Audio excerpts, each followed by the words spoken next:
ગઈકાલે સાંજે અંદાજિત 6:30 થી 7 વાગ્યાની આજુબાજુ જમ્મુ કાશ્મીરમાં તાજેતરમાં જે ક્લાઉડ બસ્ટ અને લેન્ડ સ્લાઇડિંગની ઘટના ખરાબ હવામાનને કારણે બની છે તેમાં ગુજરાતના મુસાફરો અને એક બસ ફસાઈ હોવાના સમાચાર મળ્યા હતા.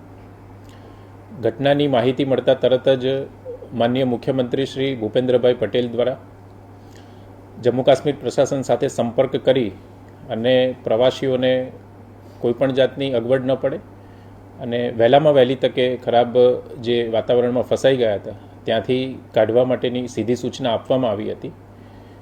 અને અત્રેના ડિસ્ટ્રિક્ટ કલેક્ટર કચેરી બનાસકાંઠા તથા ગૃહ વિભાગ સતત જમ્મુ કાશ્મીર પ્રશાસન સાથે સંપર્કમાં જે મુસાફરો ફસાયેલા હતા તેમના માટે કામગીરી ચાલી રહી હતી. આ જે મુસાફરો હતા એમાંથી કુલ 50 લોકો ગઈકાલે રાત્રે ફસાયેલા હતા, જેમાં પાલનપુરના 17, વડગામના 11, ગાંધીનગરના 19 અને મહેસાણા જિલ્લાના 3 એમ કુલ 50 મુસાફરો હતા, જેમાંથી 24 પુરુષો અને 26 મહિલાઓ હતી. 50 મુસાફરોમાં એક 8 વર્ષનું બાળક પણ હતું અને 50 મુસાફરો પૈકી 27 સિનિયર સિટીઝન હતા. અત્રેથી 7 વાગે શ્રી બશીર ચૌધરી કલેક્ટર રામબનનો સંપર્ક કરવામાં આવ્યો હતો અને તરત જ તેમણે મુસાફરોને તમામ પ્રકારની મદદ મળે તે માટે ખાતરી આપી હતી અને તાત્કાલિક રીતે રેસ્ક્યુ ટીમ રવાના કરી હતી. પરિસ્થિતિ ત્યાં આગળ થોડી ખરાબ હતી એટલે અંદાજિત 6.5 કિલોમીટરના અંતરેથી રેસ્ક્યુ ટીમનું વાહન જઈ શકે એવું ન હતું. આથી જમ્મુ કાશ્મીર પ્રશાસનની જે ટીમ હતી એમના દ્વારા પગપાળા જઈ અને રાત્રે 11:30 વાગે બસમાં જે મુસાફરો ફસાયેલા હતા એમનો સંપર્ક કરી લીધો હતો.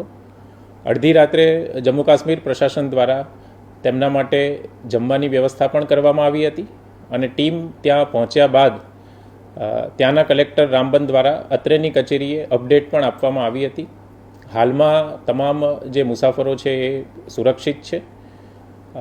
થોડા સમય પહેલાં બસના મુસાફરો સાથે પણ મારે વ્યક્તિગત રીતે વાત થઈ હતી અને હાલમાં તેઓ આર્મી કેમ્પ ખાતે આશ્રય લઈ રહ્યા છે.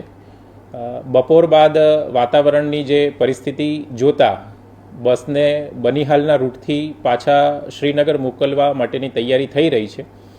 હાલમાં જે ખરાબ હવામાન છે અને રસ્તાઓ તૂટી ગયા છે એના લીધે રામબન જિલ્લાથી બસ આગળ વધી શકે એવી શક્યતા જણાતી નથી, પરંતુ પાછલા રૂટે બનિહાલ થઈ શ્રીનગર બસને પરત મોકલવા માટે હાલમાં ત્યાં જમ્મુ કાશ્મીર પ્રશાસન દ્વારા કામગીરી ચાલુમાં છે. ફરી એકવાર હું સૌને જણાવવા માગીશ કે જે તમામ જે 50 મુસાફરો છે એ હાલમાં સુરક્ષિત છે અને રામબન ખાતે તેઓ આ આર્મીનો જે કેમ્પ છે ત્યાં હાલમાં આશ્રય લઈ રહ્યા છે.